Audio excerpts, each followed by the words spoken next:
Halo semuanya, selamat datang. Senang bertemu dengan Anda hari ini untuk membahas masa depan yang berkelanjutan. Permukiman adalah ruang tempat manusia hidup, tumbuh, dan membangun kehidupan sosialnya. Di setiap daerah, permukiman berkembang mengikuti dinamika penduduk, ekonomi, dan aktivitas sehari-hari. Begitu pula dengan Kabupaten Mamuju Tengah, daerah yang dikenal sebagai kabupaten termuda di Provinsi Sulawesi Barat. Sebagai daerah baru, Mamuju Tengah menjadi magnet bagi banyak penduduk yang datang untuk menetap dan mencari penghidupan. Pertumbuhan penduduk yang cepat ini menciptakan beragam kawasan permukiman baru. Namun, perkembangan yang pesat juga membawa tantangan tersendiri. Masuknya warga secara masif dan pembangunan permukiman yang tidak terencana menimbulkan berbagai persoalan. Keteraturan bangunan yang rendah, kelayakan hunian yang belum sepenuhnya terpenuhi, dan infrastruktur dasar permukiman yang tidak mendukung kebutuhan masyarakat. Akibatnya, sejumlah titik permukiman mengalami penurunan kualitas dan masuk kategori permukiman kumuh. Untuk menangani kondisi tersebut, pada tahun 2019 pemerintah Kabupaten Mamuju Tengah menetapkan Surat Keputusan tentang Kawasan Perumahan dan Permukiman Kumuh.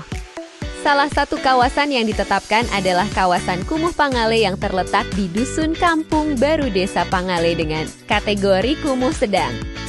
Mari kita lihat kondisi kawasan permukiman Kumuh Pangale yang memiliki luas 2,04 hektar dengan jumlah penduduk 239 jiwa dan 53 kepala keluarga. Karakteristik kawasan ini adalah permukiman kumuh tepi air, tepatnya berada di sempadan sungai, yang terhubung langsung dengan muara laut. Kondisi geografis tersebut membentuk pola mata pencaharian masyarakat, yang sebagian besar warga bekerja sebagai nelayan tradisional. Kemudian berdasarkan rencana tata ruang wilayah Kabupaten Mamuju Tengah, kawasan ini sudah sesuai peruntukannya yaitu kawasan permukiman. Namun semua unit bangunan belum memiliki persetujuan izin bangunan. Dari segi bangunan permukiman, terdapat 54 unit bangunan.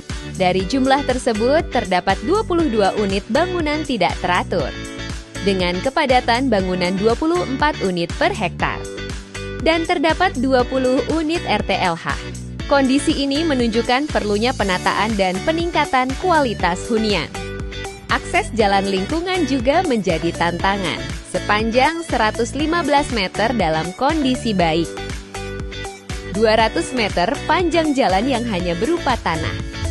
Sepanjang 152 meter jalan dengan kondisi rusak ringan. Dan 296 meter panjang jalan dengan rusak sedang. Kondisi ini menyulitkan mobilitas warga dan akses layanan darurat. Penyediaan air minum. Terdapat 6 kepala keluarga yang tidak memiliki akses air minum aman dan tidak terpenuhi kebutuhan minimalnya karena terputus akses Pamsimas.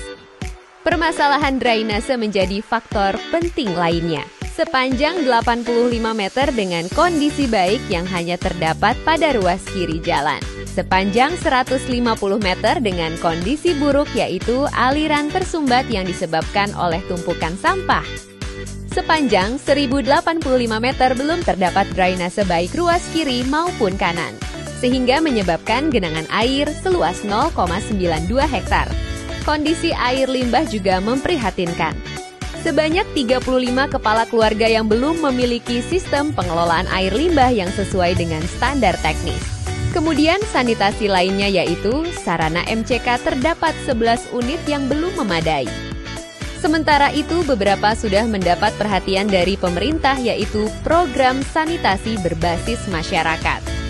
Kemudian indikator persampahan, penanganan persampahan di kawasan ini masih sangat belum optimal. Seluruh 54 kepala keluarga belum memiliki prasarana dan sarana persampahan yang sesuai dengan persyaratan teknis dan sistem pengelolaan persampahan yang sesuai standar teknis. Kemudian tidak terpeliharanya sarana dan prasarana pengelolaan persampahan di seluruh 54 keluarga. Kawasan ini juga tidak memiliki sistem proteksi kebakaran. seluruh 54 unit bangunan tidak memiliki sarana prasarana pencegahan kebakaran, sehingga risiko bahaya meningkat terutama di area yang padat hunian. Kawasan ini sesungguhnya memiliki potensi kuat untuk ditata. Terletak pada lokasi strategis kota sebagai bagian dari pusat pelayanan kawasan Kecamatan Pangale dan didukung dengan kepadatan penduduk rendah, serta antusiasme masyarakat dalam proses pembangunan.